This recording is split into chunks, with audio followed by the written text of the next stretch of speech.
Good morning student, class 7 chapter 2 history. हम आज history का चैप्टर 2 डिस्कस करने जा रहे हैं 7th क्लास का।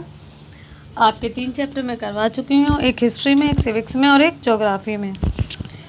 आज का जो चैप्टर है हमारा हिस्ट्री का वो क्या है? New kings and kingdoms. In this particular chapter we study about the different kingdoms, those kingdoms which emerged in the different parts of the India। इस particular चैप्टर में हम क्या पढ़ेंगे कि many of these new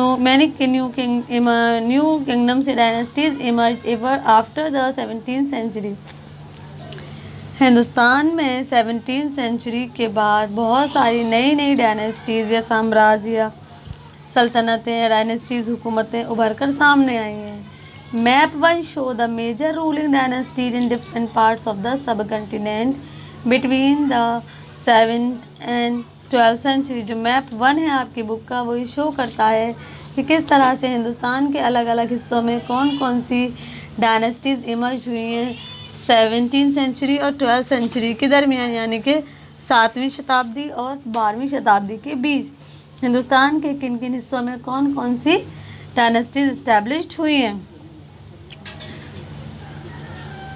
तो देखिए, गुर्जारा प्रतिहारा है, banners है, राष्ट्रकूटाज है, कन्नौज है, पालाज है। इस तरह से बहुत सारी डायनेस्टीज़ हैं जो 17th सेंचुरी और 12th सेंचुरी के बीच हिंदुस्तान में इमर्ज होकर सामने आई।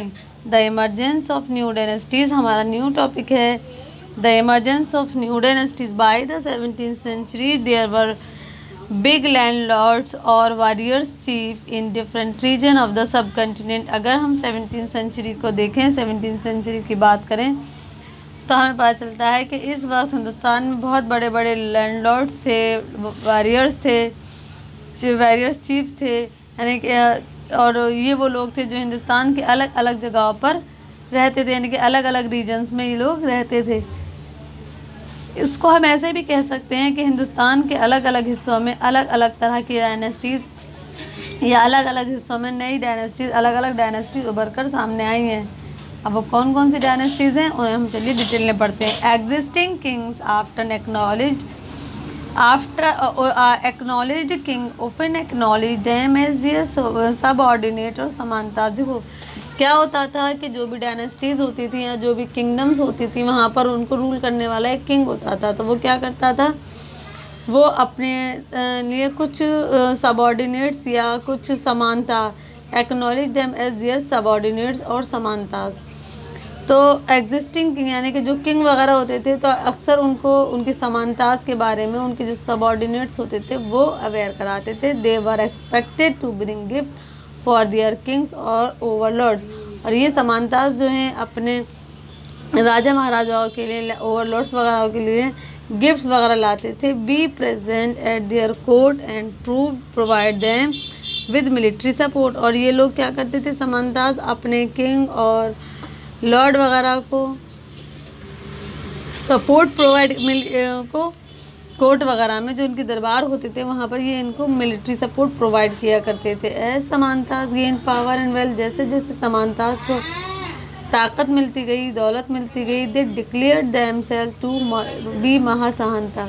समानताज तो इन लोगों ने जैसे जैसे समानताज को पावर मिलती गई और उनको वेल्थ दौलत मिलती गई तो उन्होंने अपने आप को बड़ा डिक्लेयर करना शुरू कर दिया। उन्होंने कहा कि हम अब समानता नहीं बल्कि अब हम महासमानता हो गए, महामंडलेश्वर हो गए, mahamandaleshwar, the great lord of circle और रीजन। और जो महामंडलेश्वर होते थे ये कौन होते थे, यानी कि उस एरिया के सबसे बड़े लॉर्ड होते थे।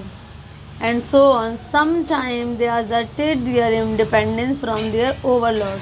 और कभी कभी ऐसा भी होता था कि ये समानता और महामंडलेश्वर ये अपने अपने आप को मतलब अपने लॉर्ड से इंडिपेंडेंट कर लिया करते थे। अपने किससे, जो ओवरलॉर्ड्स होते थे उनसे खुद को ये इंडिपेंडेंट है, भाई हम इंडिपेंडेंट है ये कह के खुद को अलग हो जाया करते थे, उनके साथ जुड़े नहीं रहते थे। One such instance was that of the Rashtrakutas in the Deccan. और इस तरह की जो एग्जाम्पल है वो हमें राष्ट्रकूटा जो साम्राज्य था, राष्ट्रकूटा जो डायनेस्टी थी वहाँ से देखने को आसानी से मिल सकती है डेक्कन में, यानी कि डेक्कन हिंदुस्तान के डेक्कन में किसकी हुकूमत थी? राष्ट्रकूटास की। Initially they were subordinate to Chalukyas of Karnataka. जो राष्ट्रकूटा थे वो कर्नाटका के जो चोलकियाज थे उनके सबऑर्डिनेट होते थे। किनके होते थे सबऑर्डिनेट? कर्नाटका के चोलकियाज के, चालुक्याज के।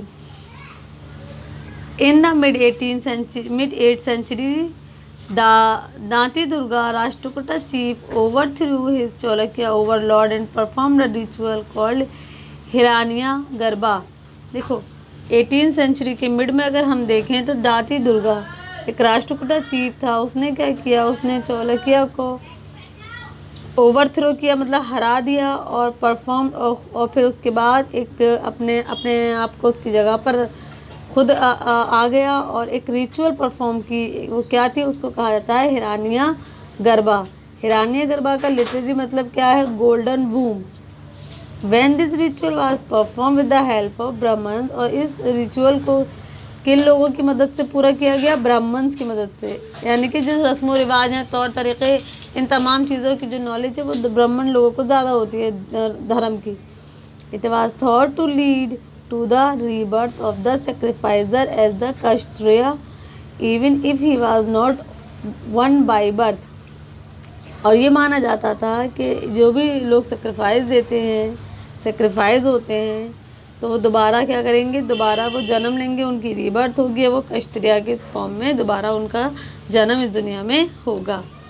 इन other case man from enterprising families use military skill to carve out kingdom. दूसरे केस हम देखें तो वो लोग जो एंटरप्राइजिंग फैमिलीज से ताल्लुक़ रखते थे और मिलिट्री स्किल्स वगैरह के बारे में जानते थे, तो वो भी क्या करते थे? वो भी टू कार्व आउट किंगडम्स। तो वो लोग भी अपने आप को उन किंगडम्स वगैरह से क्या किया कर लेते थे? मतलब अलग कर लिया करते थे, क्योंकि उनके पास तो उनकी एंटरप्राइजिंग फैमिलीज से ताल्लुक़ रखते थे, मिलिट्री स्किल की उनको काफ़ी नॉलेज थी। फॉर इंस्टेंस द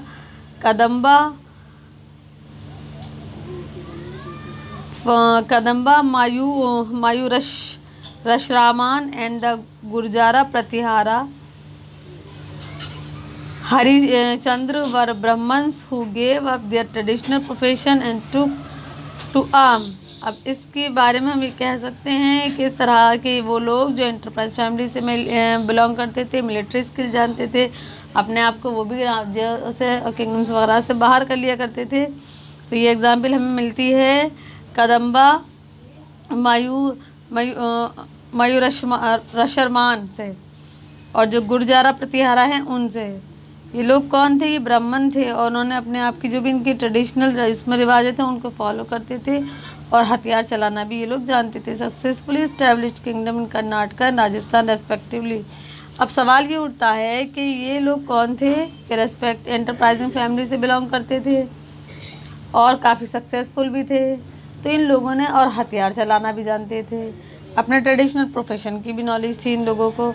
तो इन लोगों ने अपने खुद के साम्राज्य इस्टेब्लिश किए, और इसकी एग्जाम्पल हमें कर्नाटका किंगडम और राजस्थान किंगडम से मिल जाती है। कर्नाटका किंगडम यानी कि कर्नाटका में किसकी हुकूमत थी और राजस्थान में किसकी हुकूमत थी। कि तो ये दो जगह ऐसी है, हिंदुस्तान के दो रीजन ऐसे हैं कि जहाँ पर अलग अलग लोगों की हुकूमत थी, और ये वो लोग थे जिन्होंने अपना साम्राज्य खुद इस्टेब्लिश किया था। Administration in the kingdom. Next हमारा टॉपिक है administration in the kingdom. Many of these new kingdoms adopted high sounding titles such as maharaja, adhiraja, great king, overlord of king. देखो एडमिनिस्ट्रेशन इन द किंगडम यानी कि इन साम्राज्यों में जो भी प्रशासनिक कार्य थे वो किस तरह से किए जाते थे। तो इस टॉपिक में हम पढ़ेंगे कि न्यू किंगडम्स के जो न्यू किंगडम 17 और 12th सेंचुरी के बीच में उभर कर आई हैं, उन किंगडम्स में कोई भी मतलब जो प्रशासनिक कार्य थे वो किस तरीके से किए जाते थे। Many of these new kingdoms adopted high सब साउंडिंग टाइटल्स सच एज महाराजा, अधिराजा। इन किंगडम्स में जो भी लोग होते थे उनको काफ़ी जो भी न्यू किंग्स अपॉइंट होकर आते थे इन किंगडम्स में, उनको बहुत बड़े बड़े टाइटल दिए जाते थे, जैसे कि महाराजा, अधिराजा, यानी महाराजा अधिराजा, महाराजा हो गए great king, adhiraja lord, overlords of king.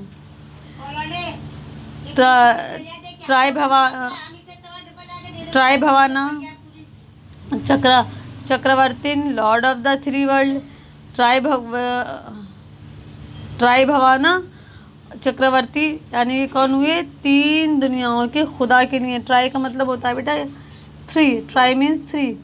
However in spite of such claim they often shared power with their samanta. इन्हें इतनी ज़्यादा हाई पावर्स ऑथोरिटीज़ होती थी और ये लोग अपनी पावर्स को अपने समानताज के साथ में शेयर करते थे। As well as with association of peasant, इसके साथ साथ जो पीजेंट वगैरह की ट्रेडर्स और ब्राह्मण्स की एसोसिएशन थी उनके साथ, यानी कि ये महाराजा अधिराजा और ये लॉर्ड ऑफ थ्री वर्ल्ड, ये तमाम लोग यानी कि इतने पावरफुल लोग थे ये, क्या उसके बाद ये लोग अपनी पावर को दूसरे लोगों के साथ यानी समानता के साथ शेयर करते थे। इसके अलावा पीजेंट ट्रेडर्स और ब्राह्मण के साथ भी अपनी पावर, उनके साथ पावर शेयर करने का मतलब ये है कि उनको भी ये लोग कुछ पावर दिया करते थे। In each of these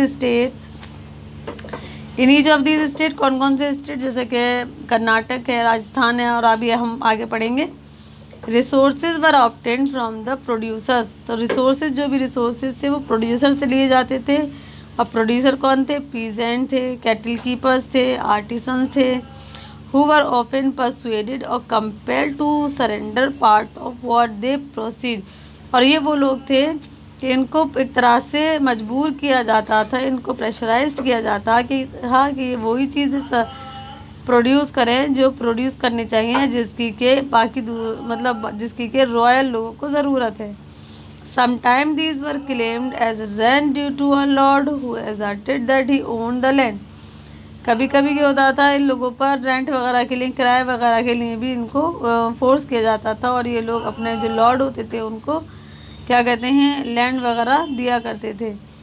that he own the land, और वो जो और कुछ लोग ऐसे होते थे जिनके पास अपना खुद का लैंड होता था। Revenue was also collected from traders, और जो टैक्स होता था वो ट्रेडर से भी, यानी कि आप ये समझ लीजिए कि जो पीजेंट होते थे उनसे भी टैक्स लिया जाता था, रेवेन्यू कलेक्ट किया जाता था। तो जो वो लोग होते थे जिनके अपने खुद की ज़मीन होती थी, अपनी ज़मीन पे काम करते थे, उनसे भी रेवेन्यू लिया जाता था। और इसके अलावा जो ट्रेडर्स होते थे तो ये लोग ट्रेडर्स से भी रेवेन्यू कलेक्ट करने का काम किया करते थे।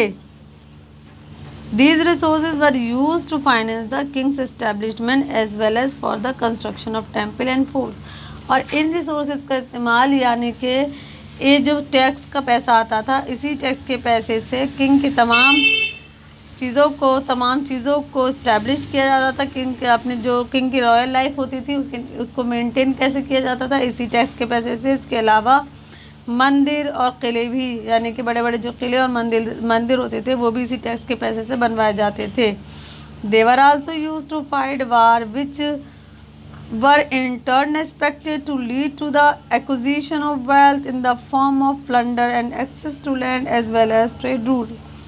इसके अलावा ये लोग जंग तो करते ही थे जिसमें काफ़ी खर्चा आता था, जंग में काफ़ी सरमाया खर्च हो जाता था। तो उस जंग के लिए खर्चा कहाँ से आता था? इसी टैक्स के पैसे से आता था। इसके अलावा इन लोगों ने यानी कि जो किंग वगैरह थे वो ट्रेड रूट्स को भी फैलाया, ताकि अगर व्यापार ज़्यादा से ज़्यादा दूर दराज इलाकों तक होगा तो क्या होगा, ज़्यादा से ज़्यादा दूर दराज तक फैलेगा व्यापार, तो इनको उससे ज़्यादा फ़ायदा होगा।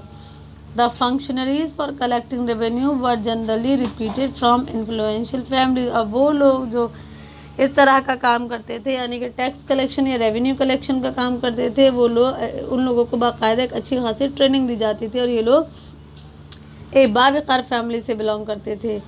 And the army as well, और इसके अलावा जो आर्मी होती थी यानी कि राजा महाराजा अपने साथ जो भी आर्मी रखते थे, जो भी उनकी फौज जो सिपाही होते थे, उनको भी बाकायदा ट्रेन किया जाता था। In many cases close relatives of the king held this position.